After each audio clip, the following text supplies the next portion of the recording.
एक सेठ अपने नगर का सबसे धनी और धार्मिक व्यक्ति था।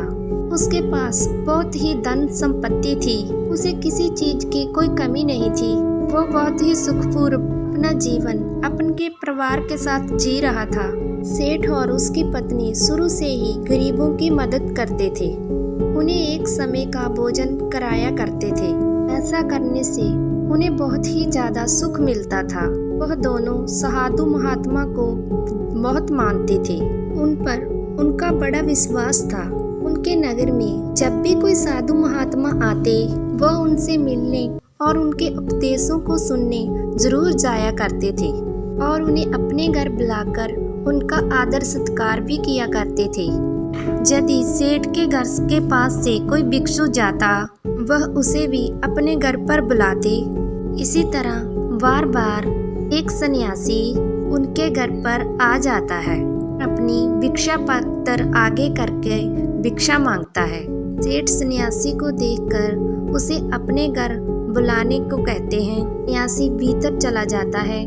सेठ और उसकी पत्नी उस सन्यासी की आओ वक्त में लग जाते हैं। वो तुरंत उसके बैठने के लिए एक तख्त पर चादर बिछा देते हैं और सन्यासी के हाथ पैर धुलवाकर उन्हें उसे विश्राम करने के लिए कहते हैं और स्वयं उसके भोजन की तैयारी में लग जाते हैं। और तभी सेठ की पत्नी कुछ सामान लाने के लिए कहती है। सेठ बाहर चला जाता है और उसकी पत्नी भोजन बनाने में लग जाती है। कुछ देर बाद जब सेठ की पत्नी आकर सन्यासी को भोजन परोसती है, सन्यासी भोजन ग्रहण करने लग जाता है। सन्यासी सेठ के घर का शांत वातावरण देखकर उसकी पत्नी से पूछता है, आपके परिवार में कौन कौन है? यह सुन सेठ की पत्नी कहती है, मैं, मेरे पति और मेरे 3 बेटे। यह सुन सन्यासी आगे कहता है कि तुम्हारे पति क्या करते हैं, कितना कमा लेते हैं? यह सुन सेठ की पत्नी कहती है, हमारे पास धन की कोई कमी नहीं, हमारे पास तो बहुत ज़्यादा धन संपत्ति है। यह सुन सन्यासी आगे कोई प्रश्न नहीं करता और तभी सेठ घर वापस आ जाता है और अपनी पत्नी के साथ सन्यासी को भोजन परोसने लग जाता है। वो सन्यासी के लिए बाहर से कई तरह की मिठाई भी लेकर आता है। भोजन ग्रहण करने के बाद सन्यासी जाने के लिए तैयार हो जाता है। वह सेठ और उसकी पत्नी के आदर सत्कार के लिए उन दोनों का धन्यवाद करता है और जाने के लिए वो निकलते हैं। सेठ सन्यासी से कहता है कि वो उसे कुछ दूरी तक छोड़ देगा। दोनों मार्ग के लिए निकल जाते हैं। मार्ग में सेठ सन्यासी से बात करते हुए जा रहा था। तभी सन्यासी सेठ से कहता है कि आपके जो 3 पुत्र हैं, आपकी देखभाल बहुत अच्छे से करते होंगे। यह सुन सेठ कहता है, जी नहीं मुनिवर, मेरी केवल एक ही संतान है। यह सुन सन्यासी सोचने लग जाते हैं कि जे सेठ कह क्या रहा है। सेठ की पत्नी ने कुछ कहा था, सेठ कुछ और कह रहा है। सन्यासी सेठ से कहता है कि आपके पास तो धन इतना है, आप इतने धनी हैं, उससे होंगे। सन्यासी जानबूझकर सेठ से ये बात करता है। तभी सेठ उत्तर देता है कि नहीं, मैं कोई धनी नहीं हूँ, मैं तो केवल 20,000 रुपए का ही मालिक हूँ। यह सुन सन्यासी को अब लगता है कि शायद सेठ या फिर उसकी पत्नी दोनों में से कोई एक झूठ बोल रहा है। सन्यासी सेठ से पूछता है कि आपकी आयु क्या है? सेठ कहता है कि मैं 50 वर्ष का हूँ। यह सुन सन्यासी को लगता है जे सेठ एक वृद्ध है, इसकी आयु 70 से कम नहीं है, लेकिन यह हर बार गलत उत्तर क्यों दे रहा है, झूठ क्यों बोल रहा है? यही सोच सन्यासी अब सेठ से कहता है, आप इतने धार्मिक होकर भी झूठ बोलते हैं, झूठ का सहारा लेते हो, आपको देखकर ऐसा लगता तो नहीं। ये सुन रानी से कहता है, क्षमा करें मुनिवर, लेकिन मैंने आपसे क्या झूठ बोला है, मैंने तो आपसे ऐसा कुछ भी नहीं कहा।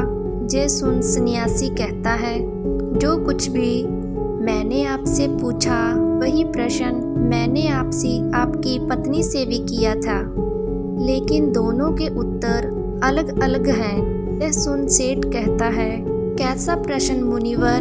तब सन्यासी कहता है, मैंने आपकी पत्नी से पूछा था कि उनके घर में कौन कौन है, तो उन्होंने कहा आप दोनों के अलावा उनके 3 पुत्र हैं, लेकिन आप कहते हो आपकी केवल एक संतान है। जब मैंने आपसे धन के बारे में पूछा कि कितना है, तो आपकी पत्नी ने बताया कि आपके पास बहुत धन है, आप इस नगर के धनी लोगों में से एक हैं, और आप कहते हैं कि आप सिर्फ 20,000 रुपए के ही मालिक हो। भी मैंने जब आपकी आयु पूछी तो आप 50 वर्ष बिता रहे हो, जबकि देखने में आप 70 से अधिक लगते हैं, यानी आपने झूठ कहा। ये सुन सेठ कहता है, माँ करे मुनिवर, लेकिन झूठ बोलना पाप है, भला मैं आपसे झूठ क्यों बोलूँगा, और वो भी आप जैसे महात्मा से जिन्हें मैं इतना मानता हूँ। ना तो मैंने कोई आपसे झूठ कहा और ना ही मेरी पत्नी ने, हमने बस जो सच था वही बताया है। यह सुन सन्यासी कहता है, लेकिन आप दोनों के सत्य अलग क्यों है? यह सुन सेठ कहता है कि ये सच है कि मेरे 3 पुत्र हैं, लेकिन जो मेरी आज्ञा का पालन करता है वो मेरा केवल एक ही है, बाकी दोनों को अपने माता पिता से कोई मतलब नहीं है। जो मेरी आज्ञा ही नहीं मानता वो मेरा कैसे? इसीलिए मेरा एक ही पुत्र है। और आपके दूसरे प्रश्न के अनुसार रही धन की बात, मेरे लिए वही धन अपना है जो मैं स्वयं के जीवन के लिए इस्तेमाल करता हूँ, और वो उतना ही है जितना मैंने बताया। बाकी सब जो है वो मेरा नहीं है, उसमें से मैं गरीब और ज़रूरतमंद लोगों की मदद कर देता हूँ, और कुछ मेरी इस देह को त्यागने के बाद मेरे सगे संबंधी ले जाएंगे, उस पर मेरा कैसा अधिकार।